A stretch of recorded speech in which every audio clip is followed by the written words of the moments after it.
बांग्लादेश से 1947 और 1971 में आए हुए परिवारों को उनका अधिकार देने का।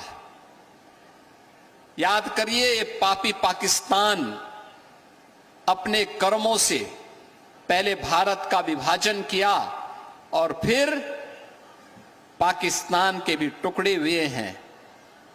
अभी अन्य टुकड़े होने के इंतजार भी करिए, पाकिस्तान और टुकड़ों में बंटने वाला है।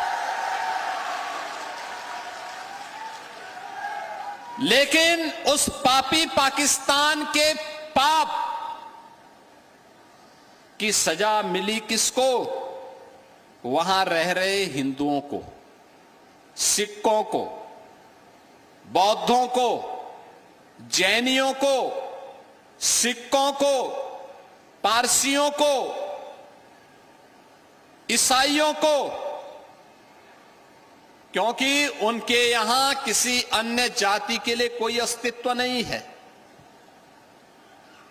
और आज मैं कह सकता हूं 1947 और 1971 की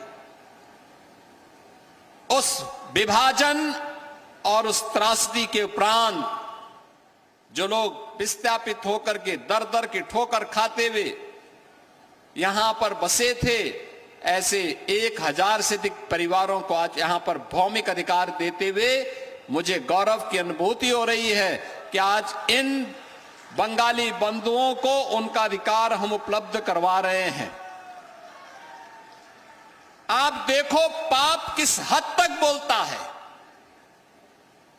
जिस बांग्लादेश ने इन्हें ठुकराया, जिस पाकिस्तान के पाप के कारण इन पर अत्याचार हुआ था, उस बांग्लादेश से विस्थापित होकर के उनकी जमीन पर, उनकी संपत्ति पर, उनकी पैतृक संपत्ति पर वहां के दरिंदों ने कब्जा किया।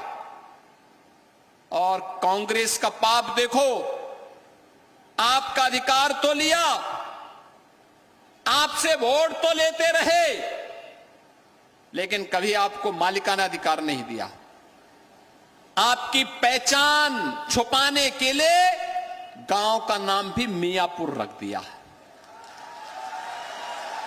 आप सोचो, एक भी मियां नहीं, लेकिन नाम मियापुर। अब ये मियापुर नहीं रहेगा। अब बांग्लादेश से आए हुए इन बंदों की इस बस्ती का नाम रविंद्र नगर होगा। रविंद्र नगर, गुरुदेव रविंद्र।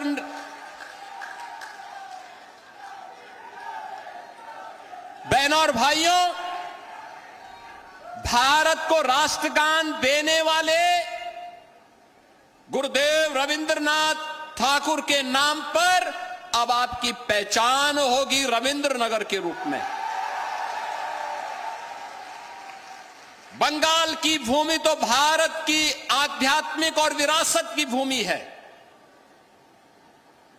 भारत को राष्ट्रगान गुरुदेव रविंद्रनाथ ठाकुर ने दिया और भारत का राष्ट्रगीत भी बंकिम चंद्र चट्टोपाध्याय जी ने दिया।